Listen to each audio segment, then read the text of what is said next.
Hi guys, welcome to a new video. This video is dedicated to all of you building nerds out there. This video is all about the details, the tools, the materials, and the small things. So today I decided to make an extra video about the drill press.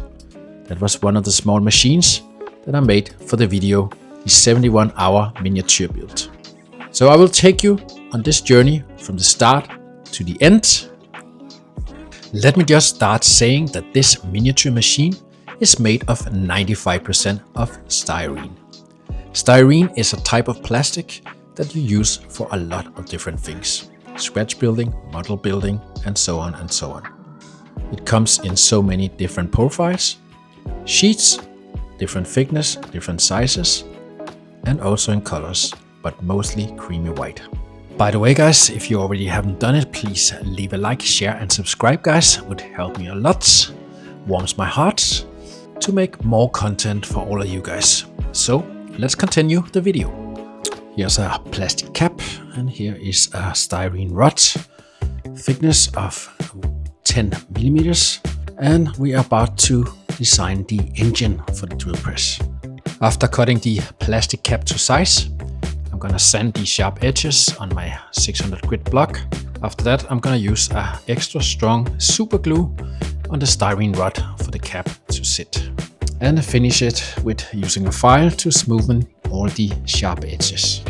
Here's the leftover piece from a styrene sheet. It is 3 millimeters thick.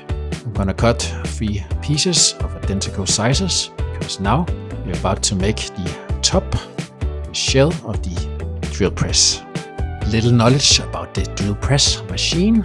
On top is where the head is, or the housing for the machine. Inside of that you have 2 types of gears, one going downwards and one going upwards. After been gluing the pieces together, I'm gonna take them to my table vise and start sanding them with a really rough 60 to 80 grit sand block. Make the edges round and identical so it fits with the other pieces. And here a thinner piece of styrene, also a leftover from a styrene sheet, 1 millimeter thick. I'm gonna make it a little bigger than the others because it's gonna be between the other parts. Here's another example why styrene is so freaking cool to work with. This material is awesome if you know how. For example, if you have a really sharp knife and the pieces of styrene you're working with is thin enough, sometimes you just need to cut it one pass and it will break between your fingers easily. Means also if you're cutting circularizing shapes, then it will break exactly where you cut it. Another way to do it, use scissors, easy to cut. After cutting it with the scissor, I'm going to use the file to smoothing out the edges since it's in a little rough state. After that, I'm going to use the super glue to attach it to the other parts and adjust it with a piece of 120 grit sandpaper. After sanding the piece till I'm satisfied, I'm going to put it on the table, and now I am ready to make the top of the head of the drill press. So here I'm going to put some lines that indicates where I'm going to use the file, and filing it so I'm satisfied with the shape since it's not flat, and it looks something like this.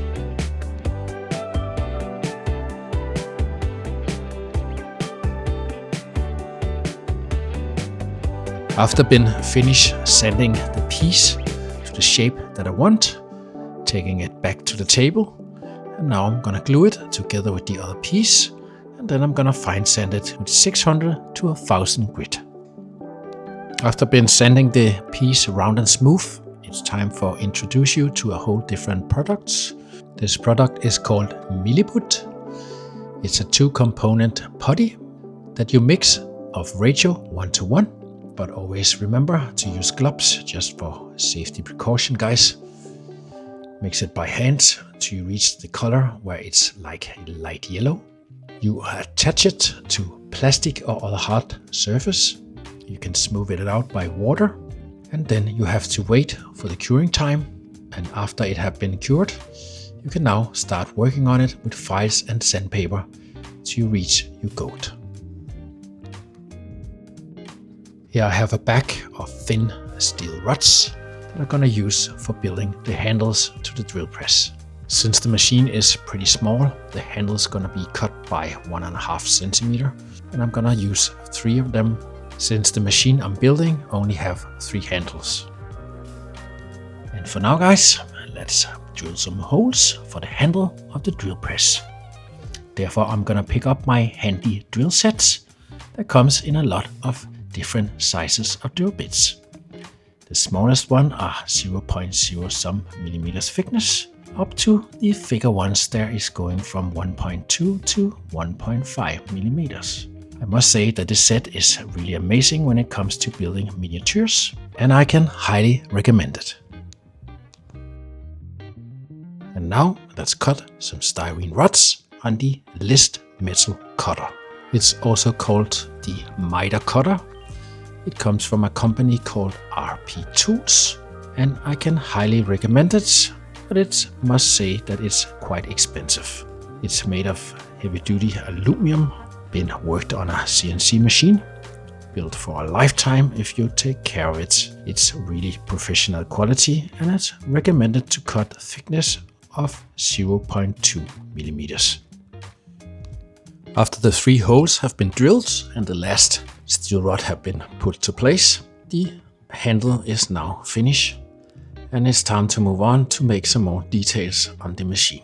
On top of the steel rods, hollow styrene rods, really small ones, to make the handles complete.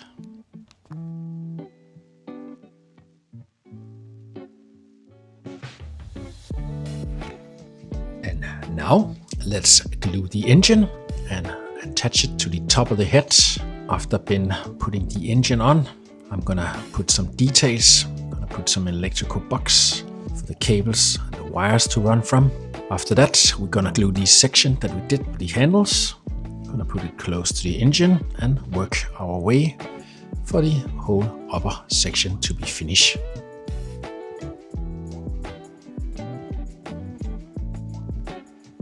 And now for the parts where the electrical area is for starting and stopping the machine. We are going to attach that to the side of the machine, and then we are going to drill a lot of holes for manage all the cables.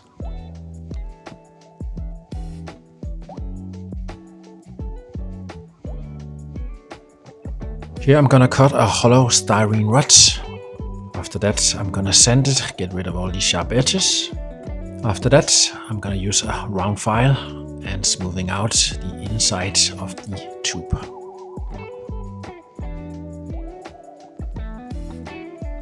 After been using the file inside the tube so it fits for the pillar and making more parts, it's time to sampling it.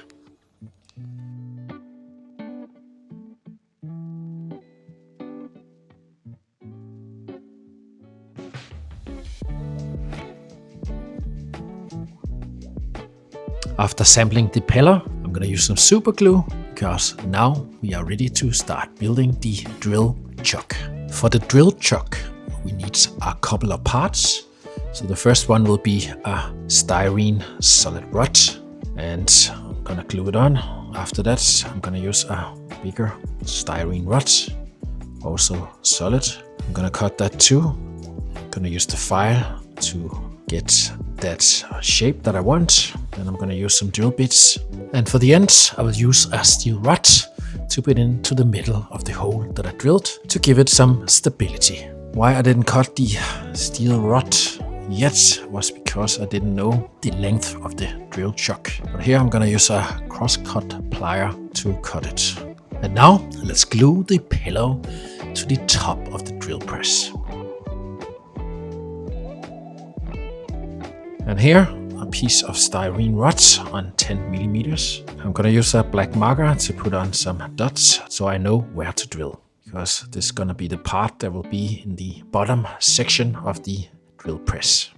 The next part is gonna be the drill table, the one that sits underneath the drill chuck, the one you can lift up and down. After sanding the piece and using the file to get the the edge that I want, I'm gonna use a black marker to put some dots and some lines where I need to drill the holes, and use the file to finish the lines.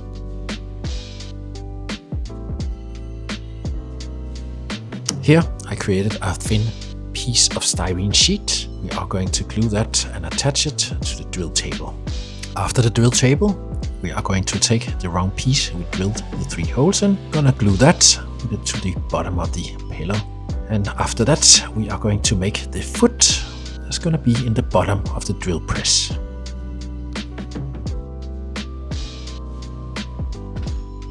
And now for the drill table, let's glue it to the pillow and let's see the result. After been gluing the table to the pillow, I'm gonna put a dot with the marker on the bottom of the foot, so I know where to put the pillar exactly in the center. Ladies and gentlemen, the almost finished drill press machine. So guys, before we come to the end of the video, I'm gonna use some masking tape to cover up some of the spots that doesn't need the paint. Because now it's time for the prime. The prime paint before the fully paint colors. So, with no further ado, let's prime this thing and get on with the video.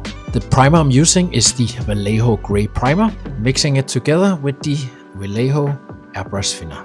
After the prime has been cured, it looks something like this. I'm really happy with the result. And now it's time for the base coat. I decided to go for this green base color to see if I could get as close as possible to the real color of the machine. After the base coat, I decided to go for old metal silver color to get it to look more like used metal. After painting the base coats of the miniature drill press, I decided to go for a black wash. The black wash is mixed by black ink and mixed with airbrush thinner to get it to look more used and also quite dirty.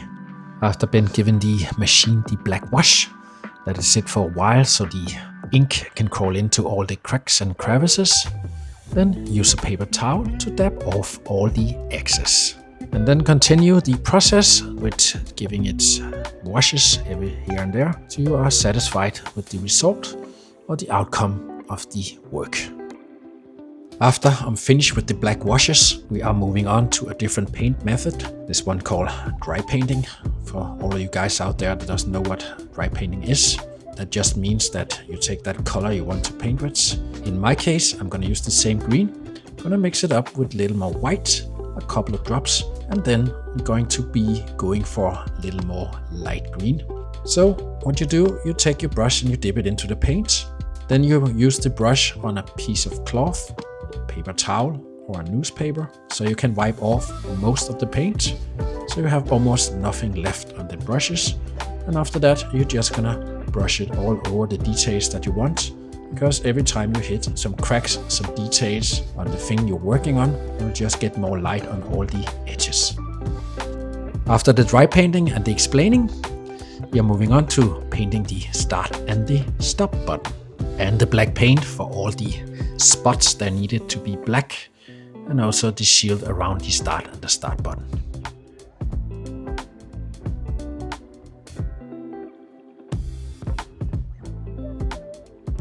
And here it is. I think it turned out really nice. Let's put it to the table and let's start working on the cables.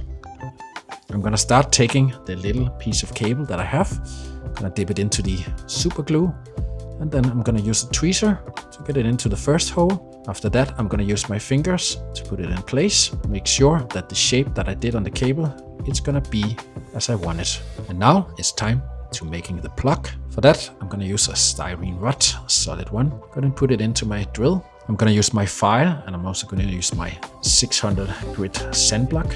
After that, I'm gonna use the black marker to make the line so I know where to cut it, how long it's gonna be. After that, I'm gonna use a 3-angle file, and then I'm gonna start shaping the piece till I'm satisfied.